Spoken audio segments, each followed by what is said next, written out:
அன்புக்குரியவர்களே, இந்த நாளில் உங்களை சந்திப்பதில் உள்ளபடியே கர்த்தருக்குள் மகிழ்கிறேன், கர்த்தரை துதிக்கிறேன், கர்த்தரை ஸ்தோத்தரிக்கிறேன். தேவனுடைய நாம் மகிமைப்படுவதாக. இந்த நாள் தியானத்திற்கென்று வேதத்திலிருந்து ஒரு பகுதியை நான் வாசிக்கிறேன். அது ஏசாயா தீர்க்கதரிசனத்தின் புத்தகம் 40ஆம் அதிகாரம் 29ஆம் வசனம். எல்லாருக்கும் ரொம்ப பரிச்சயமான வசனம், பிடித்த வசனம். ஏசாயா தீர்க்கதரிசனத்தின் புத்தகம் 40ஆம் அதிகாரம் 29ஆம் வசனம். சோர்ந்து போகிறவனுக்கு அவர் பலன் கொடுத்து சத்துவம் இல்லாதவனுக்கு சத்துவத்தை பெருக பண்ணுகிறார். சோர்ந்து போகிறவர்களுக்கு பலன் கொடுக்கக்கூடிய நல்ல ஆண்டவர். வேதத்தில் அநேக பரிசுத்தவான்கள் சோர்ந்து போனார்கள். நிறைய பரிசுத்தவான்களுடைய வாழ்க்கையில் சோர்வின் நிலை காணப்பட்டது. உதாரணத்திற்கு யோபுவின் வாழ்க்கையை பார்ப்போம் என்றால், யோபுவின் புத்தகம் 19ஆம் அதிகாரம் 27ஆம் வசனம். யோபுவுக்கு இங்கே ஒரு சோர்வு. அதை இப்படியாக எழுதுகிறார். யோபு 19ஆம் அதிகாரம் 27ஆம் வசனம். அவரை நான் பார்ப்பேன், அந்நிய கண்கள் அல்ல, என் கண்களே அவரை காணும். இந்த வாஞ்சையால் என் உள்ளிந்திரியங்கள் எனக்குள் சோர்ந்து போகிறது. என் உள்ளிந்திரியங்கள் எனக்குள்ள சோர்ந்து போகிறது. நான் ரொம்ப சோர்ந்து போகிறேன். ஏன் சோர்ந்து போகிறேன்? நான் என் ஆண்டவரை காண்பேன், அந்நிய கண்களால் அல்ல, என் சொந்த கண்களால் பார்ப்பேன். இதற்கு முந்தின வசனங்களில் வாசிக்கும் போது, என் மீட்பர் உயிரோடு இருக்கிறார், 25ஆம் வசனத்தை நான் வாசிக்கிறேனே, என் மீட்பர் உயிரோடு இருக்கிறார் என்றும் அவர் கடைசி நாளில் பூமியின் மேல் நிற்பார் என்றும் நான் அறிந்திருக்கிறேன். யோபுக்கு ஒரு அறிவு இருக்கிறது.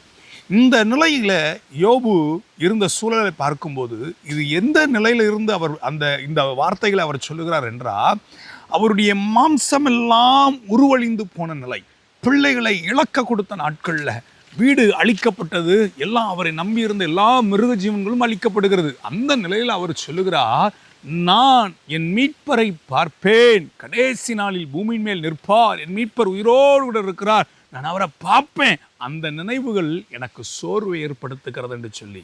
இன்னும் நீங்கள் எலியாவை பார்ப்பீர்கள் என்றால், ஒன்று ராஜாக்களின் புத்தகம் 19ஆம் அதிகாரம் 19ஆம் அதிகாரம் 4ஆம் வசனத்தை நான் வாசிக்கிறேன். 1 ராஜாக்களின் புத்தகம் 19ஆம் அதிகாரம் 4ஆம் வசனத்தை நான் வாசிக்கிறேன். அங்கே எலியாவுக்கு ஒரு சோர்வு வருகிறது. என்ன சோர்வு? 4ஆம் வசனம். அவன் வனாந்திரத்தில் ஒரு நாள் பிரயாணம் போய் ஒரு சூறைச்செடியின் கீழ் உட்கார்ந்து தான் சாக வேண்டும் என்று கோரி, போதும் கர்த்தாவே, என் ஆத்துமாவை எடுத்துக்கொள்ளும், நான் என் பிதாக்களை பார்க்கிலும் நல்லவன் அல்ல என்று சொல்லி அங்க எலியா சோர்ந்து போகக்கூடிய ஒரு வார்த்தை, போதும் கர்த்தாவே, என்னை எடுத்துக்கங்க ஆண்டவரே. இங்க யோபு பிரச்சனை மிகுந்த சூழல்ல மீட்பரை பார்ப்பதற்கு சோர்ந்து போனான். இங்க எலியா பிரச்சனை ஏற்படுத்துகிற ஒரு எசேபேல், ஒரு பெண் சொல்லக்கூடிய வார்த்தை, நான் உன்னை கொன்று விடுவேன்னு சொல்லக்கூடிய அந்த ஒரு வார்த்தை, சுற்றி இருக்கக்கூடிய மனிதனுடைய வார்த்தை எலியாவை சோர பண்ணினது. சூழ்நிலை கடுமையாக இருந்தபோது யோபு கர்த்தரைக்கான சோர்ந்தான். சூழ்நிலை எதிர்ப்பு வரும்போது இவனுக்கு ஒரு சோர்வு வருகிறது. இன்னும் வேதத்தில் நீங்கள் வாசிங்கன்னா, தாவீது சங்கீதங்களின் புத்தகம் 39ஆம் அதிகாரம், சங்கீதங்களின் புத்தகம் 39ஆம் சங்கீதம் 10ஆம் வசனத்தை நான் வாசிக்கிறேன். சங்கீதங்களின் புத்தகம் 39ஆம் சங்கீதம் 10ஆம் வசனம். அங்கே தாவீதுக்கு ஒரு விதமான சோர்வு. அவர் சொல்லுகிறார், வாசிக்கிறேன், சங்கீதம் 39:10 வாசிக்கிறேன். என்னிடத்திலிருந்து உம்முடைய வாதையை எடுத்து போடும் உமது கரத்தின் அடிகளால் நான் சோர்ந்து போகிறேன். யோபுவின் வாழ்க்கையில் பிரச்சனையின் ஊடாக, இழப்புகளின் ஊடாக கர்த்தரை பார்ப்பன்ற நம்பிக்கையில் நான் சோர்ந்து போகிறேன். எலியா ஒரு மனுஷ சொல்ல கேட்டு, ஒரு மனுஷியின் சொல்ல கேட்டு சோர்ந்து போகிறான். அங்கே சாவை விரும்புகிறான். இங்கே தாவீது சொல்லுகிறான், உமது கரத்தின் அடிகளால் நான் சோர்ந்து போகிறேன் ஆண்டவரே, நான் ரொம்ப சோர்ந்து போய் தளர்ந்து போய் இருக்கிறேன்னு சொல்லி இவன் புலம்பி தவிக்கிறான். இன்னும் சங்கீதங்களில் நிறைய சங்கீதங்கள், சங்கீதம் 13 அதான் நீங்கள் வாசிங்கன்னா எப்போ முடியும், சங்கீதம் 71ஆம் சங்கீதம், வெக்கப்படாதபடிக்கு என்ன நடத்துங்க ஆண்டவர்னு சொல்லி அவர்கள் புலம்பி தவிக்கக்கூடிய அனுபவங்கள் தாவீதுக்கு வந்தது. காரணம், அவனை சுற்றி நெருக்கங்கள், நம்பின மனிதர்களெல்லாம் எதிர்க்கிறாங்க. பெற்ற பிள்ளை எதிர்க்கிறான், மாமனார் எதிர்க்கிறார், மனைவி எதிர்க்கிறார், நண்பர்கள் எதிர்க்கிறாங்க. இவ்வளவு எதிர்ப்புகள் மத்தியிலும் நான் உண்மைதான் நம்புறேன்னு சொல்லி அவன் கர்த்தரை சார்ந்திருக்கிறான். கர்த்தரை சார்ந்திருந்தாலும் அந்த தாவீது சொல்லக்கூடிய வார்த்தை அழகா இருக்குல்ல. 10ஆம் வசனம் 39:10, என்னிடத்திலிருந்து உம்முடைய வாதையை எடுத்து போடும் உமது கரத்தின் அடிகளால்.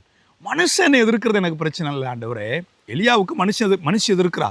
ஆனா இவனுக்கு மனுஷனை சொல்லல, உமது கரத்தின் அடிகளால் நான் சோர்ந்து போகிறேன். தேவ பிள்ளைகளே, இந்த காலை நேரத்தில், இந்த சத்தத்தை கேட்கிற இந்த நேரத்தில் நாம் ஏன் சோர்ந்து போகிறோம்?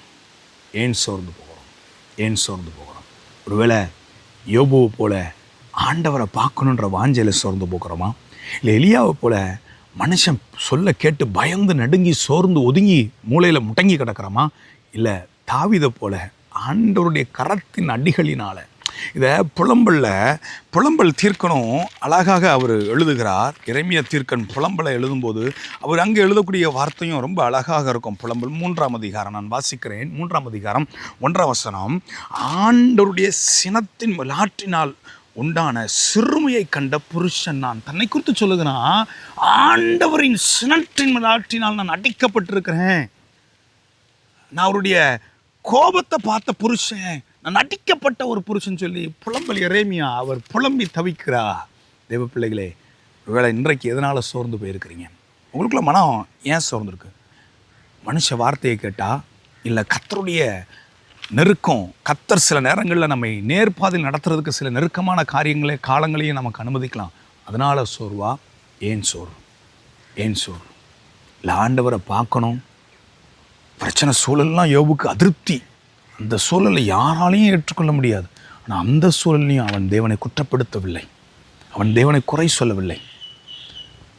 இன்னொரு மனிதன் யோனா தீர்க்க தரிசன புத்தகத்தில் யோனாவை குறித்து வாசிக்கிறோம். யோனாவின் தீர்க்க தரிசன புத்தகம், அங்கே அவன் 4ஆம் அதிகாரம், யோனா 4ஆம் அதிகாரம் 8ஆம் வசனத்தை வாசிக்கிறேன். சூரியன் உதித்த போது தேவன் உஷ்ணமான கீழ்காற்றை கட்டளையிட்டார். அப்பொழுது வெயில் யோனாவுடைய தலையில் படுகிறதினால் அவன் சோர்ந்து போய் தனக்குள்ளே சாவை விரும்பி, நான் உயிரோடு இருக்கிறதை பார்க்கிலும் சாகிறது நலமாயிருக்கும் என்றான்.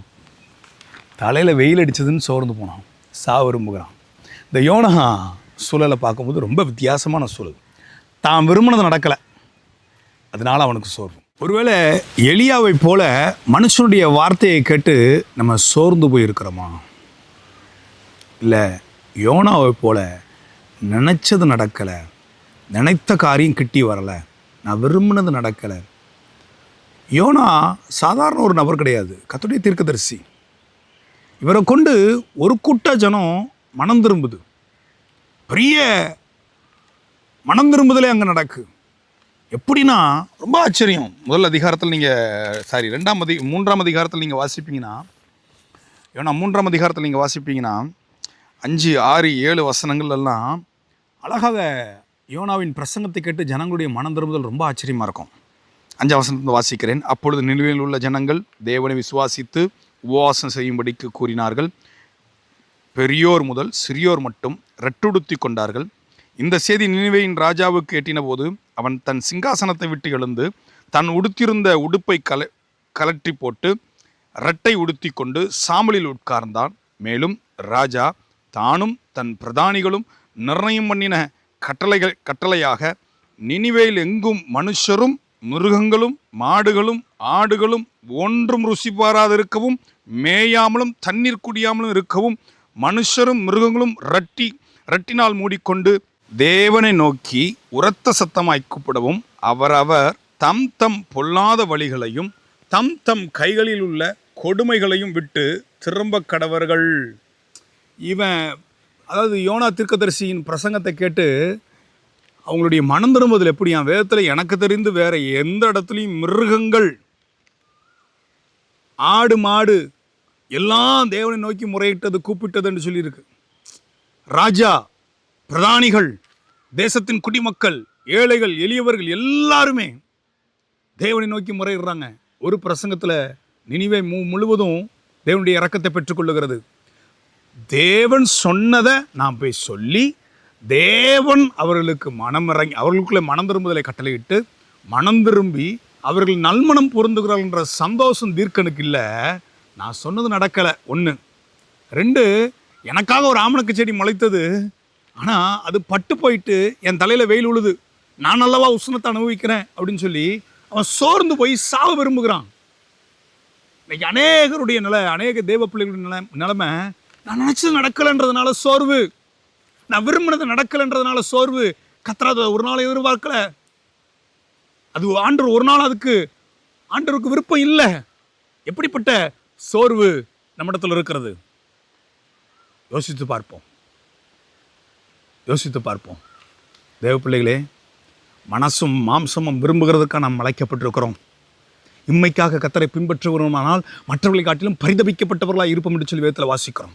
இன்றைக்கு ஆழமான ஒரு தீர்மானம் எடுப்போம். ஆண்டவரே, யோனாவை போல நம்ம சோர்ந்து கிடப்போம் என்றால் எழும்புங்க, என் விருப்பம் இல்லை, கத்தருடைய விருப்பம்னு ஒப்பு கொடுங்க. நேர்த்தியாய் நடத்துக்கிறதுக்கு கத்தர் போதுமானவராக இருக்கிறார். ஒருவேளை எலியாவை போல மனுஷ வார்த்தையை கேட்டு சோர்ந்து போவீங்கன்னா எழும்புங்க. பண்ண வேண்டிய பிரயாணம் வெகு தூரம், ஓட வேண்டிய தூரம் வெகு தூரம்.